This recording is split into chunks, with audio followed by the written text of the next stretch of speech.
அஸ்ஸலாமு அலைக்கும். இன்றைக்கி என்ன ரெசிபி பண்ண போகிறேன்னா வாழைப்பூ பொரியல். அது எப்படி செய்யலான்னு பார்க்கலாம்.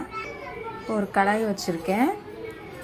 கடாய் காஞ்சிருச்சு. இப்போ தேவையான அளவு எண்ணெய் சேர்த்துக்கிறேன்.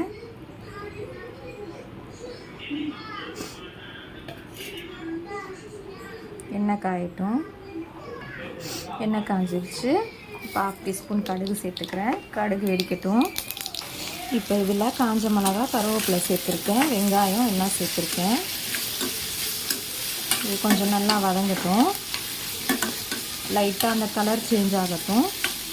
வாழைப்பூ உடம்புக்கு நல்லது. வாழைப்பூ அடிக்கடி சாப்பாடில் சேர்த்துக்கோங்க. ரொம்ப சத்து நிறைஞ்ச வாழைப்பூவில் எல்லா நோய்க்குமான மருந்து இருக்குது. அதில் தோப்பு தன்மை இருக்கிறனால நம்ம உடம்புக்கு அது நிறையா நோய்க்கு நல்லது. அதனால் கண்டிப்பாக வாழைப்பூ, வாழைத்தண்டு இதெல்லாம் அதிகமாக சேர்த்துக்கோங்க. வெங்காயம் ஓரளவுக்கு வதங்கிருச்சு, கலர் சேஞ்ச் ஆகிடுச்சு. இப்போ ஊற வச்சுருந்த கடலைப்பருப்பை நான் இதில் சேர்த்துக்கிறேன்.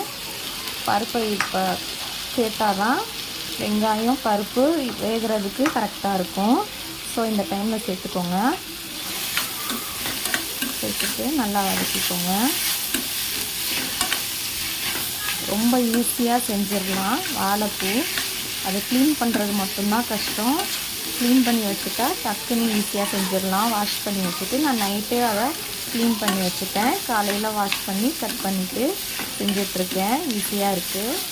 டைம் இல்லாதவங்க இந்த மாதிரி ஒரு நாளைக்கு முன்னாடியே அதை க்ளீன் பண்ணி வச்சு செஞ்சுக்கோங்க.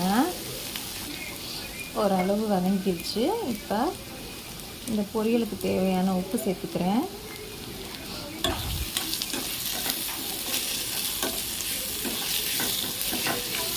அஞ்சு நிமிஷத்துக்கு ஒரு வாட்டி இந்த மாதிரி வதக்கி விடுங்க. இப்போ இந்த டைமில் வாஷ் பண்ணி வச்சுருந்த வாழைப்பூவையும் இதில் சேர்த்துக்கிறேன்.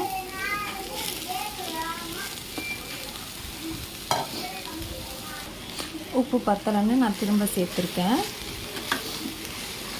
வாழைப்பூ, கீரை இதெல்லாம் கொஞ்சம் வேக டைம் எடுக்கும். அதனால் வெங்காயம் மட்டும் ரொம்ப வதக்கிடாமல் கொஞ்சம் ஹாஃப் வதங்கினா போதும். 50% வதங்கினதுக்கப்புறம் அதை இதில் சேர்த்துக்கிட்டா அப்போ தான் எல்லாமே ஈவனாக குக் ஆகும். இல்லைன்னா வெங்காயம் நல்லா கருகிடும், காய் வேகிறதுக்கு டைம் எடுக்கும். ஸோ அதனால் இந்த கீரை, வாழைப்பூ இந்த மாதிரி ஹார்டான ஐட்டத்துக்கு மட்டும் நம்ம 50% வெங்காயம் வதக்கிட்டு அது கூட இதெல்லாம் சேர்த்து வதக்கினா சீக்கிரம் வெந்துடும், ஈஸியாகவும் இருக்கும். வாழைப்பூ கூட்டு வைக்கலாம், வாழைப்பூ வடை செய்யலாம், நிறையா மெத்தடில் பண்ணலாம். ஸோ கண்டிப்பாக வாழைப்பூவை வாரத்தில் ஒரு வாட்டி எடுத்துக்கோங்க. பாருங்கள், வாழைப்பூ ரெடி ஆயிடுச்சு. இப்போ தேங்காய் அரைச்சி வச்சுருக்கேன், அதையும் இதில் சேர்த்துக்கிறேன்.